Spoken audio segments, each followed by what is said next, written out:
Chapter number 1 और 2 के बारे में, क्लास 9th। और बुक का नाम है, जो कि नया नाम है, वो क्या है? गणिता मंजरी। गणिता मंजरी जो नया नाम हो गया है। तो चैप्टर नंबर 1 हमारा क्या है? चैप्टर नंबर, हमारा नेम बोलो चैप्टर नंबर 1 का। Coordinate geometry. और चैप्टर 2 का नेम बोलो, इंट्रोडक्शन टू पॉलिनोमियल्स, राइट। उसकी हमारे पास एक वर्कशीट है। वर्कशीट अच्छी है, बहुत अच्छे क्वेश्चंस है, आपके एग्जाम में या टेस्ट में आ सकते हैं, इसमें से फाइनल एग्जाम में भी क्वेश्चन आ सकते हैं और काफी कंसेप्ट क्लियर होंगे। इससे कोई मतलब नहीं है कि आपको ये चैप्टर आते हैं या नहीं, बट यहाँ पे मैं आपको जब क्वेश्चंस के सोल्यूशन बताऊंगा तो काफी टॉपिक आपको क्लियर हो जाएंगे और आपको बहुत नई नई चीजें समझने को मिलेगी। अब बात कर लेते हैं इसमें कि क्वेश्चन नंबर 1 देखो आप, ये सारे हम एमसीक्यू टाइप क्वेश्चंस करेंगे और अच्छी बात है कि हम इसमें असर्शन रीजन टाइप का क्वेश्चन भी करेंगे इस वर्कशीट में।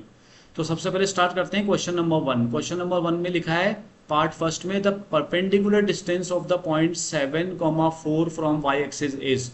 तो जब भी आपको वाई एक्सिस से डिस्टेंस पूछे और वो भी परपेंडिकुलर डिस्टेंस, तो आपके लिए ट्रिक ये है कि आप एक्स एक्सिस का कोऑर्डिनेट देखेंगे। अगर वाई एक्सिस पूछा गया है तो एक्स एक्सिस का कोऑर्डिनेट देखेंगे, एक्स एक्सिस की वैल्यू देखेंगे कोऑर्डिनेट्स में, और वो है 7। इसको एब्सिसा भी बोलते हैं। तो हमारे पास एब्सिसा की वैल्यू क्या है? 7। तो इसका आंसर हो गया 7। ये तो हो गया डायरेक्ट ट्रिक, है ना। ट्रिक मिल गई आपको। लेकिन अगर आप जानना चाहते हो आखिर ये हुआ क्यों, तो देखो, अगर मैं आपको ये बोलूँ 7,4 पॉइंट यहाँ है, 7,4, और मैं चाहता हूँ कि इसकी वाई एक्सिस से इस पॉइंट की कितनी दूरी है, तो वाई एक्सिस से इसकी डिस्टेंस निकलेगी, वो ये होगी। और ये वैल्यू एक्चुअली एक्स एक्सिस के ऊपर है और वो है 7। आप देख सकते हो यहाँ पे 7 लिखा होगा, क्योंकि आप 7 पॉइंट तक गए हो ना, एप्सिसा बोल रहा है 7 तक गए हो। इट मीन्स इसका आंसर होगा 7, तो इसका आंसर होगा 7 यूनिट्स, ए ऑप्शन है। फिर सेकंड पार्ट में बोलता है the points other than origin for which abscissa is equal to the ordinate will lie in. Means abscissa और ऑर्डिनेट किस में इक्वल होते हैं। तो देखो, नोट करने वाली बात है, अगर हम साइन देखें तो यहाँ होता है प्लस प्लस, तो आपको ऐसा लगेगा हाँ फर्स्ट क्वाड्रेंट इसका आंसर है, बट नहीं, फर्स्ट क्वाड्रेंट इसका आंसर नहीं है, क्योंकि यहाँ पे भी सेम होता है माइनस माइनस। तो इसका मतलब एब्सिसा और ऑर्डिनेट इसमें भी इक्वल होंगे, एब्सिसा और ऑर्डिनेट इसमें भी इक्वल हो सकते हैं। मतलब पूछा कहाँ कहाँ हो सकते हैं, ठीक है। तो हमेशा इक्वल तो नहीं होंगे, बट कहाँ हो सकते हैं, सिर्फ दो और फिर हमारे पास आंसर हुआ इसका थर्ड क्वाड्रेंट। तो इसका ये वाला ऑप्शन हो गया C, first and third quadrant is the right option. अगर आपने फर्स्ट क्वाड्रेंट ओनली लगाया तो वो रॉन्ग हो गया आपका आंसर। उसके बाद नेक्स्ट क्वेश्चन हम देखते हैं, the coordinates of the origin are. तो ओरिजिन के कोऑर्डिनेट्स क्या होते हैं? 0 0। ये तो आपको डायरेक्ट याद रखना है। डिग्री ऑफ द पॉलिनोमियल, अब देखो डिग्री आपको पता है, कोई बताएगा आपको डिग्री का मीनिंग क्या है? यस बेटा, what is degree? Highest power of variable. Okay, so highest power of the variable हम देख रहे हैं यहाँ पे, एक्स की पावर हाईएस्ट कितनी है यहाँ पे? 4। तो it means 4 is the correct answer, इसकी डिग्री 4 हो गई। Now next question is if p of x equals to x plus 3 and then we have to find the value of p of x plus p of minus x। तो it means अगर suppose करो मुझे px plus p of minus x का answer निकालना है, तो पहले मैं p ऑफ x की जगह क्या पुट करूंगा? जो हमें दे रखा है, दैट इज x प्लस 3। तो यहाँ आएगा x प्लस 3, प्लस लगाऊंगा p ऑफ माइनस एक्स, तो x की जगह हमें माइनस एक्स रखना है। यहाँ पे ध्यान रखना, सिर्फ x की जगह माइनस एक्स रखना है, तो हमको ये मिलेगा माइनस एक्स प्लस 3। तो आप नोट करने वाली बात, ये प्लस साइन बीच में आ गया और पी एक्स हमें दे रखा है ऑलरेडी, और ये हमने फाइंड किया है। और अब हम इसको सॉल्व करें, x प्लस 3, तो हम जैसे ही ब्रैकेट्स ओपन करेंगे तो minus x plus 3, x x cancel, 3 plus 3 कितना हुआ? 6। सो 6 इज द राइट आंसर। तो इसमें हम लगा देंगे डी पे टिक लगा देंगे, 6 इज द राइट ऑप्शन। और मैंने आपको सोल्यूशन बता भी दिया था अभी यहाँ पे। Now next question is if the point 2, -1 lies on the graph of equation this. इसके ऊपर ये पॉइंट यहाँ पे लाई कर रहा है।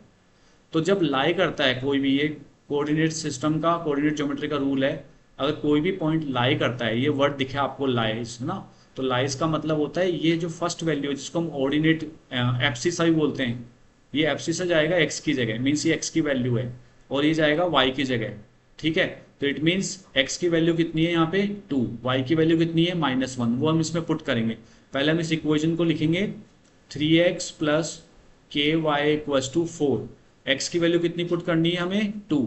y की वैल्यू कितनी पुट करनी है? -1। कहाँ से देख रहा हूँ मैं? यहाँ से।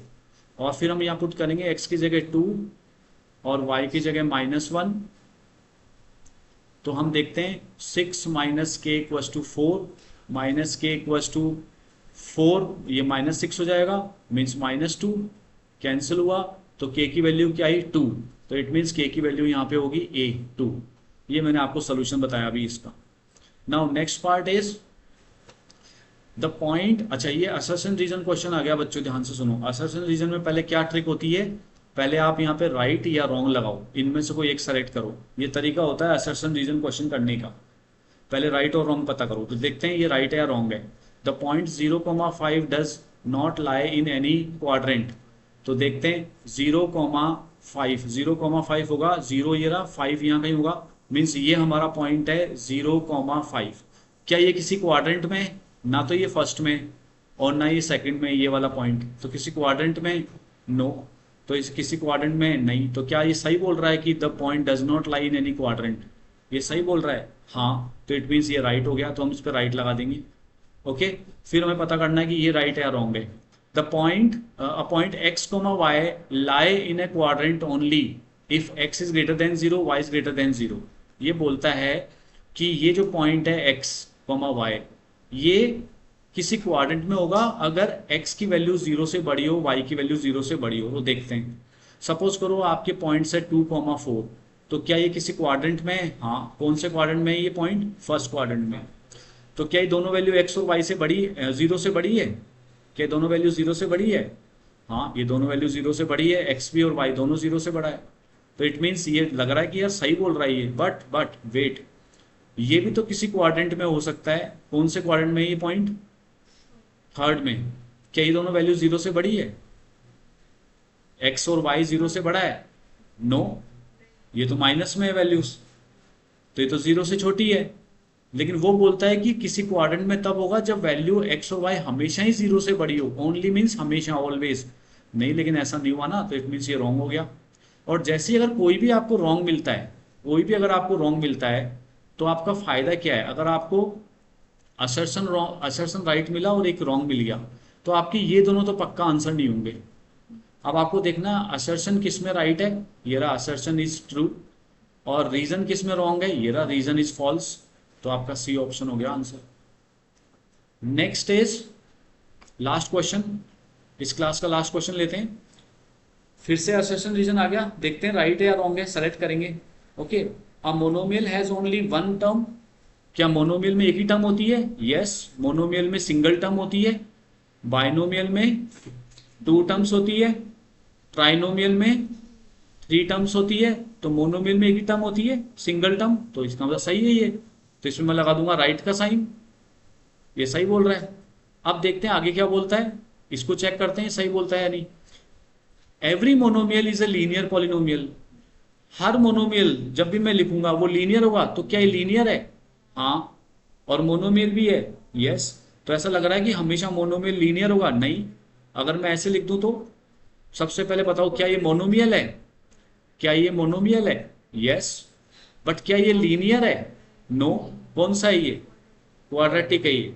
तो इट मीन्स ये रॉन्ग बोल रहा है कि हमेशा लीनियर होगा, नो। तो जैसे ही हमने एक को रॉन्ग लगाया तो अपने ये दोनों कैंसिल, इनमें से कोई एक आंसर है। कौन सा आंसर है? A is false, A is true, A is true, R is false. फिर से सी ऑप्शन हो गया, दोबारा से दो आंसर सेम हो गए, इसमें भी सी था, इसमें भी सी हो गया। तो इस तरह से हमने देखा दोनों चैप्टर के कुछ इंपॉर्टेंट क्वेश्चंस।